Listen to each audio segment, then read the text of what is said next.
Cale Drummond vanished first, his drone found charred in a forest no one dared enter. Tess Valora was next, leaving behind only a sketchbook filled with faceless shadows. Nolan Creed followed, his hunting knife buried deep in moss, miles from home. And then, Alira Morn, the town's silent observer, simply disappeared, leaving behind journals that warned of something watching from the dark. These weren't just disappearances. They were invitations to a horror so unsettling, even the police couldn't explain it. Marrow Creek had always been a quiet town, the kind of place where nothing ever truly happened. It sat tucked between heavy woods and forgotten roads, the pine trees so thick in some areas they blocked out the sun. The locals knew each other by name, or at least by reputation, and life moved at a sleepy pace. But in the spring of 2018, that slow, uneventful rhythm was violently disturbed. Within 6 days, 3 people, Cale Drummond, Tess Valora, and Nolan Creed, disappeared without a trace. Cale Drummond was the first. A wildlife photographer by trade, he lived in a small cabin on the northern edge of town. His work was admired, but Cale himself was rarely seen. He preferred solitude and spent most of his time tracking birds, foxes, or strange cloud formations deep in the woods. On April 9th, he told a neighbor he was heading into the forest to photograph owls after dusk. He was last seen carrying his camera, a backpack, and a newly purchased drone. When he didn't return home the next morning, no one thought much of it at first. He often camped out overnight. But 2 days later, his mailbox was overflowing, his car untouched, and the lights inside his cabin remained off. Search teams were formed. A few muddy footprints led into the forest behind his property, but they vanished 20 yards in. No broken branches, no dropped gear, no signs of a struggle. The only odd detail was that Cale's dog, an old German shepherd named Tuck, was found locked inside the cabin, unharmed but whining incessantly. Cale would never leave the dog behind. 3 days later, Tess Valora disappeared. She had only lived in Marrow Creek for 5 months, renting the top floor of a small duplex near the town center. An art student from the city, she had moved to the quiet town to focus on her final thesis, a series of charcoal drawings inspired by isolation and rural decay. Tess was scheduled to present her work in a local gallery, but she never showed up. When a concerned friend from her online art group reported her missing, police entered her apartment. Her phone was still charging on her nightstand. A cup of tea had gone cold on the windowsill. Her front door was locked from the inside, and her keys were in the bowl beside the entrance. Nothing was taken, nothing broken. It was as if she had simply vanished mid-thought. Panic hadn't quite settled over the town yet, but something heavy and invisible began to press against the air. A strange tension moved through Marrow Creek like a fog. People stopped walking their dogs after sunset. Doors were bolted even during daylight hours. No one spoke of it directly, but everyone felt it, the sense that something was watching. Then came Nolan Creed, a part-time mechanic and well-known survivalist. Nolan was rugged and self-reliant, the type of man you'd call if your generator died in a storm or a bear wandered too close. He lived in a trailer on a patch of land surrounded by thick woods. On the 6th night after Cale disappeared, Nolan failed to show up for work at the local auto shop. His boss drove to his property, expecting maybe a flat tire or a dead battery. What he found instead was Nolan's truck parked out front, driver's door still open, tools neatly arranged in the bed. The engine was cold, but his lunch sat untouched on the passenger seat. The trailer was unlocked, spotless inside, but abandoned. The lights were still on. A pot of stew bubbled over on the stove, long since burnt to a black crust. Nolan's boots were by the door. His coat hung on the hook. There were no signs of forced entry, no blood, no broken furniture, just absence. Clean and complete. The sheriff requested immediate help from state authorities. 3 people missing in less than a week was no coincidence. But the forest gave nothing back. No screams, no footprints, no clothing snagged on branches. It was as if the trees had opened up and swallowed them whole. Elira Morn had lived in Marrow Creek longer than most. Her house sat at the end of a quiet cul-de-sac near the edge of the woods, a modest structure hidden behind overgrown hedges and ivy-covered fences. Locals called her strange, even paranoid, but she wasn't unkind. Elira simply observed more. Then she spoke. Widowed in her 40s and childless, she had filled her time with books, gardening, and meticulous note-keeping. What many didn't know was that she had kept a detailed journal for over 2 decades, documenting daily life on her street people's routines, unusual visitors, and events, no matter how small. When Cale, Tess, and Nolan vanished, police questioned everyone in the area. Most had little to say. But when Detective Rowan Quaid visited Elira, she handed over 6 full notebooks without hesitation. Her tone was calm, her eyes tired, as if she had been waiting for someone to ask. The journals were filled with precise entries, each dated and categorized. Some seemed mundane weather patterns, mail delivery times, which neighbor left there. Garbage out late. But interspersed between the routine were unsettling notes written in hurried, slanted handwriting. 2 weeks before Cale vanished, Elira began recording sightings of a figure in gray.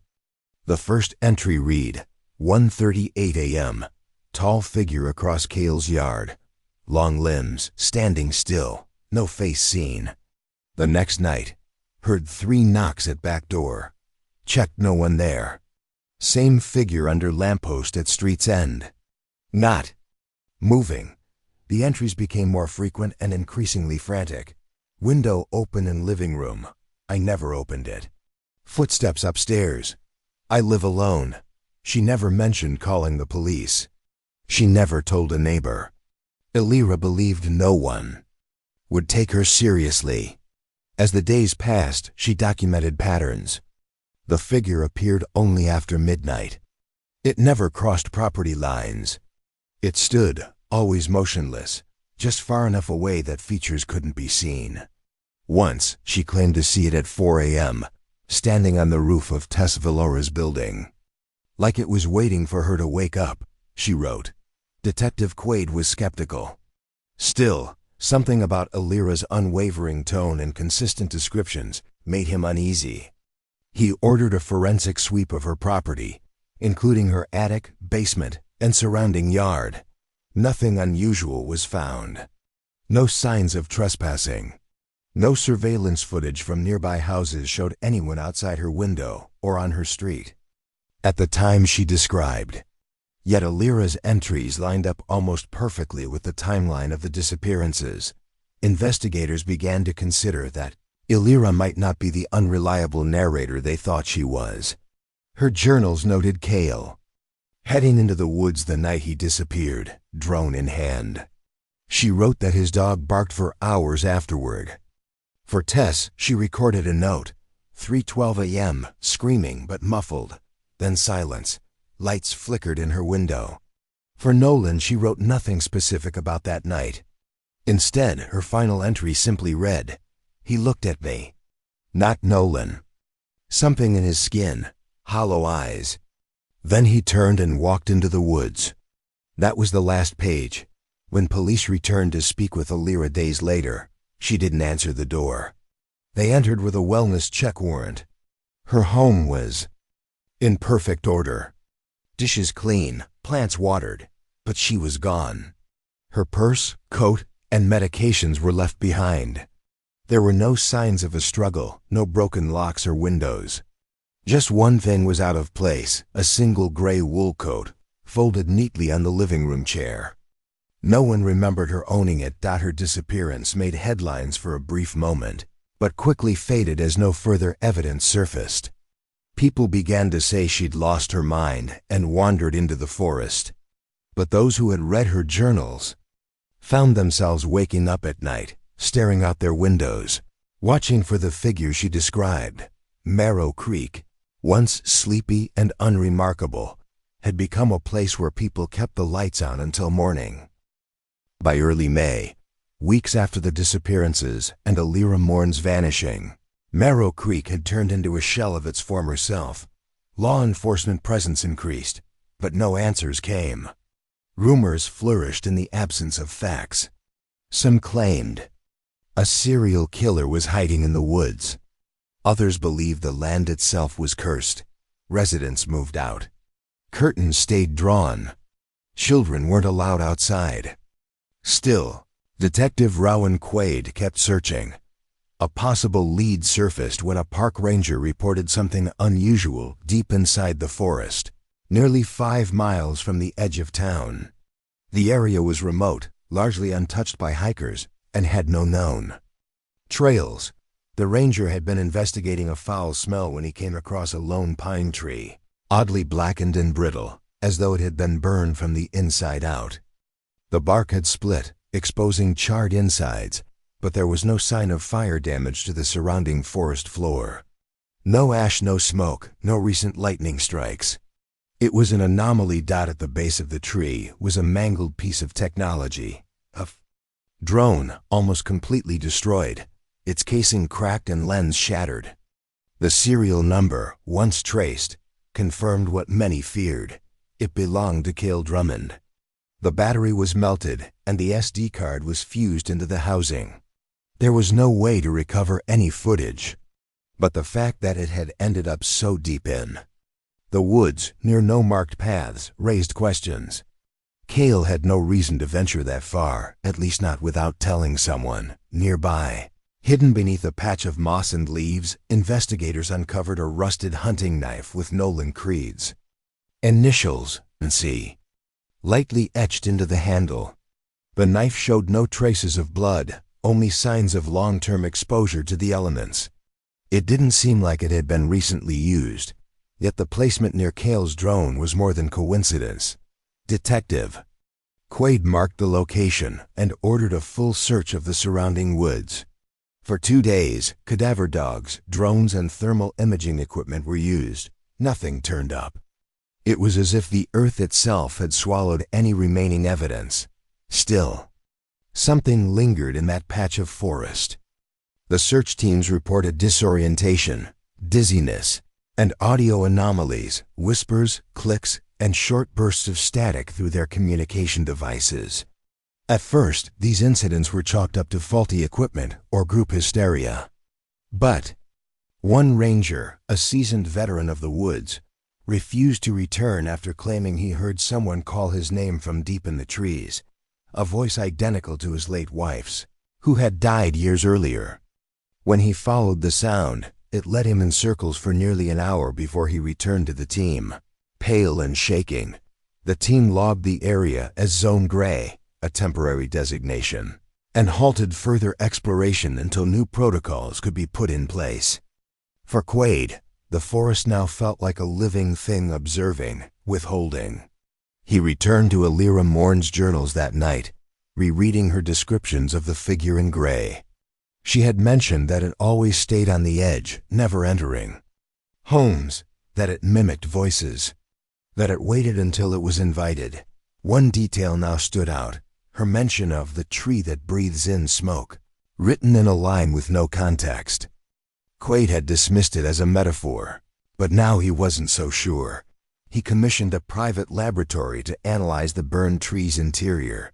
The results were baffling. No accelerants, no chemical burns, no signs of electrical discharge. The core appeared to have been flash-fried from the inside at temperatures above 1,000 degrees, with no external flame. No natural phenomenon could explain it. The findings never made it to the public. Quaid kept them locked away in his personal files. One final item was recovered near the site, half buried under soil, a sketchbook with faint charcoal drawings. They were smudged and water damaged, but the initials CV were clear. Inside were disturbing images, tall shadow-like figures without faces, standing beside houses, peering through windows, looming behind trees. Each drawing was marked with a time, all between 3 o'clock and 4 a.m., every timestamp matched the nights the victims disappeared. No bodies. No screams, no answers. Just fragments left behind in a forest that refused to speak.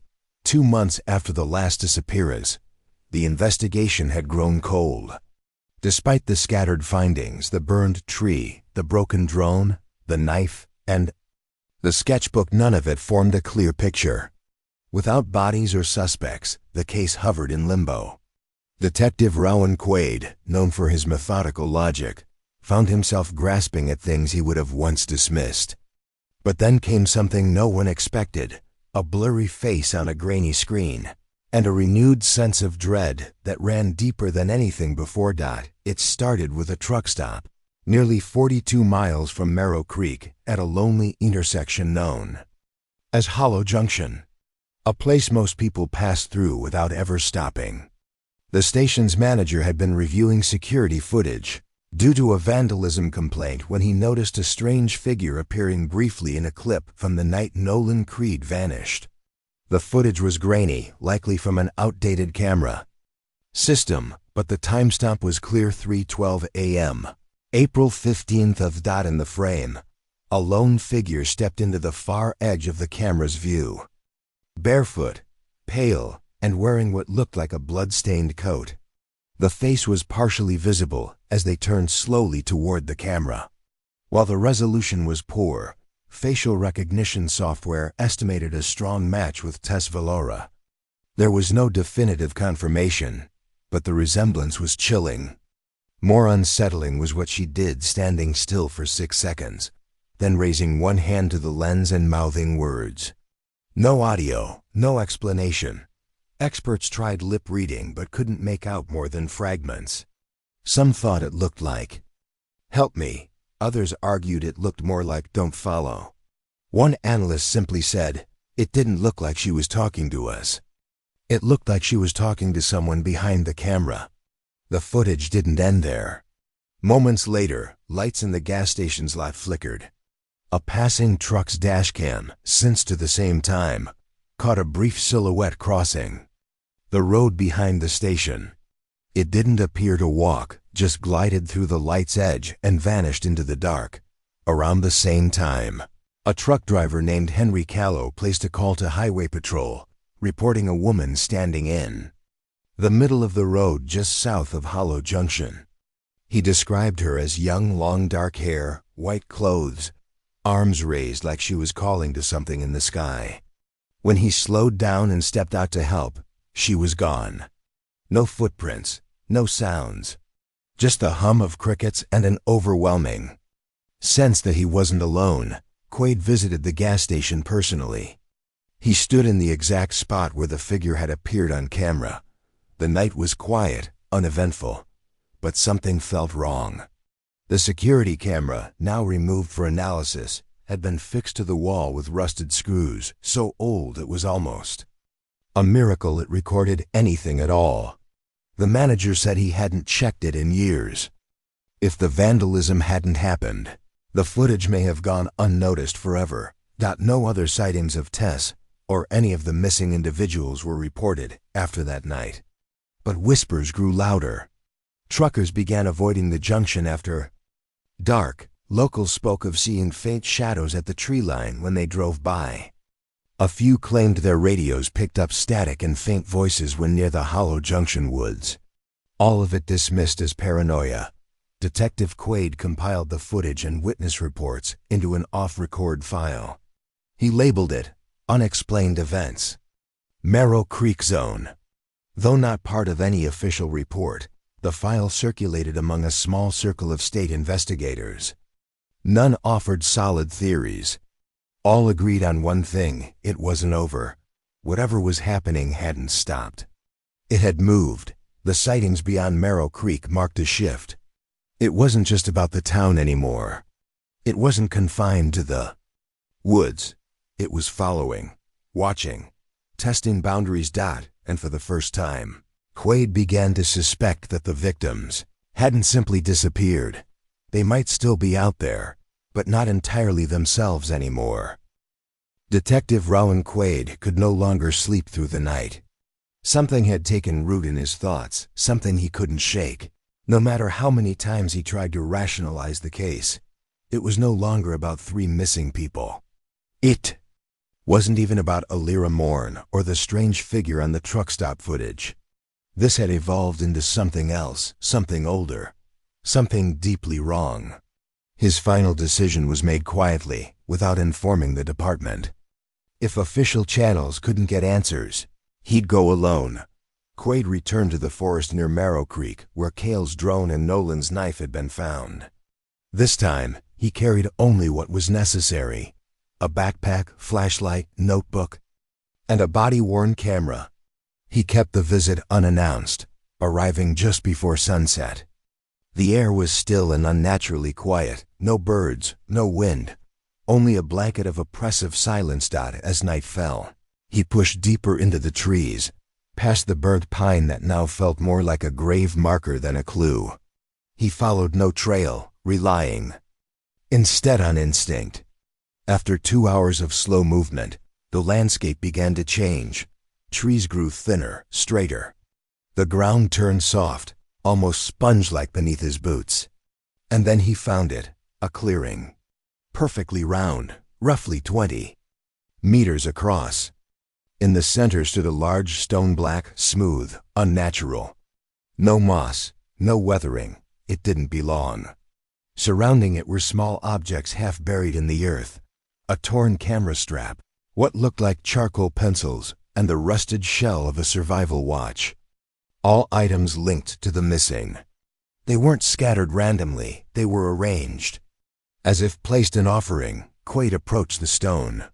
His flashlight flickered, the beam turning yellow, then blue. His body camera picked up static. Then, it failed entirely.